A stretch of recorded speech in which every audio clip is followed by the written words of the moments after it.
When it comes to big gaming franchises, I feel like no one used to touch the likes of Call of Duty. There are plenty of other contenders now, and COD has slipped quality-wise quite significantly. But there was a time when Call of Duty was the talk of the town, and the must-play for anyone on the 7th gen consoles.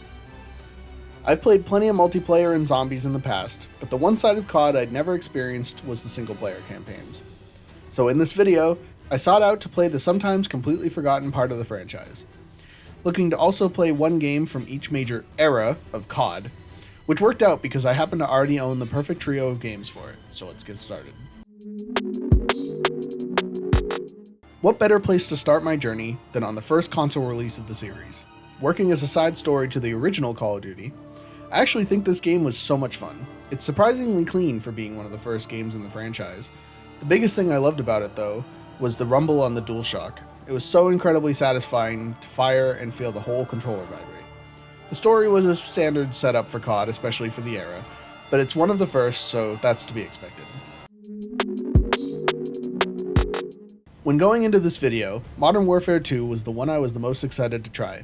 I understand that this is one of the biggest and highest regarded games in the series. After playing it, I can see why. The opening was intense, the gunplay was great. I really liked the aim assist where you can keep pressing the aim button to target different people. It made the firefights really interesting and felt almost realistic. One of the things I was the most interested in was to finally getting to play one of the most infamous missions of all of gaming, No Russian. It felt really interesting to finally play it and not just watch it. It really sets the tone for the game considering it's one of the first missions. I think this game really lives up to its reputation. I really wish I could have played one of the first two Black Ops games, and although I own Black Ops 2, it would for some reason completely crash my PS3 every time I tried to play it. So I had to move to one of the next ones I owned, which happened to be 3. Starting it up, I think the intro was okay. I could tell right out the gate that this was a much different experience than the other two. First thing I noticed that I didn't really like is the aim assist feature I praised so much in Modern Warfare 2 is now gone for some reason, and that made gunplay a little less fun for me personally. I wasn't as invested in the characters either, which I feel COD thrives on because the gameplay is super repetitive. I just didn't like my time here as much.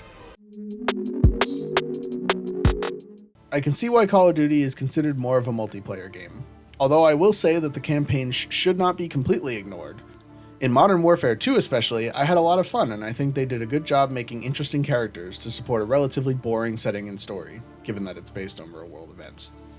And I would be curious to explore more of the big ones, like the first two Black Ops or even Modern Warfare 3. What franchise would you want me to experience next? Let me know in the comments below, and subscribe with F's in the chats. Thank you for watching.